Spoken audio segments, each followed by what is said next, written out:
All right, so this is the light in its entirety, and it has a really small footprint. A feature that I really like is that you could put a V-mount battery at the back of it. So on the control box, like a lot of lights, you can put a single V-mount battery at the back. Now I'm somebody that constantly moves around for work, and I do need external sources of power, especially if I'm in a place that doesn't necessarily have a wall outlet. So it's a really welcome feature that a lot of these lights nowadays have an option to actually power through V-mount batteries.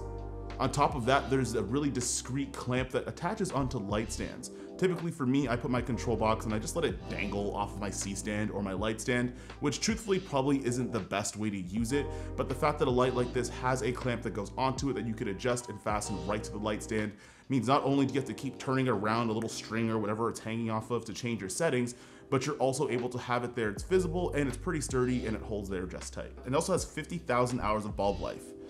How many years actually is that? I'm gonna do some math.